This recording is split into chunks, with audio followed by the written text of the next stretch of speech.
അടുത്ത ചോദ്യം ഇതാണ്. ഒരു സംഖ്യയും ആ സംഖ്യയുടെ 2/5 ഭാഗവും തമ്മിൽ വ്യത്യാസം 30 ആയാൽ സംഖ്യ ഏതാണ്? ഓക്കെ, നമുക്ക് സംഖ്യ ഏതാണെന്ന് അറിയത്തില്ല. അതുകൊണ്ട് തന്നെ നമുക്ക് സംഖ്യ എന്തായിട്ട് എടുക്കാം? എക്സ് ആയിട്ട് എടുക്കാം.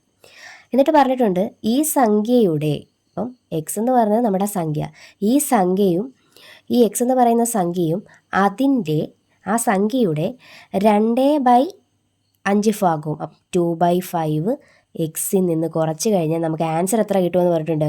30 കിട്ടുമെന്ന് പറഞ്ഞിട്ടുണ്ട്. ആ സംഖ്യയിൽ നിന്നും അതിൻ്റെ 2/5 ഭാഗം കുറച്ച് കഴിഞ്ഞാൽ എത്ര കിട്ടുമെന്ന് പറഞ്ഞിട്ടുണ്ട്? തമ്മിലുള്ള വ്യത്യാസം എത്ര കിട്ടുമെന്ന് പറഞ്ഞിട്ടുണ്ട്? 30 കിട്ടുമെന്ന് പറഞ്ഞിട്ടുണ്ട്. ഓക്കെ ആണേ. ഇനി നമുക്ക് എന്താ ചെയ്യാൻ പറ്റും?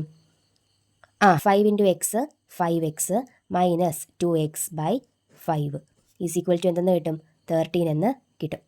അപ്പം 5x നിന്ന് 2x പോയി കഴിഞ്ഞാൽ എത്ര കിട്ടും? 3x ഈസ് ഈക്വൽ ടു, ഇവിടെ ഡിവൈഡ് ചെയ്തേക്കല്ലേ 5-നെ, ഇവിടെ കൊണ്ടുപോകുമ്പോൾ എന്താവും?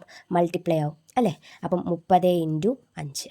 അപ്പം 3x ഈസ് ഈക്വൽ ടു 30 × 5 എത്രയാണ്? 150. അവിടെ നിന്ന് എക്സിൻ്റെ വാല്യൂ കിട്ടും എത്രയാണ്? 180. ഈ 3 ഇവിടെ മൾട്ടിപ്ലൈ ചെയ്തേക്കുക, ഇവിടെ വരുമ്പോൾ എന്താവും? ഡിവൈഡ് ആവും. അപ്പോൾ ആൻസർ എത്ര കിട്ടും?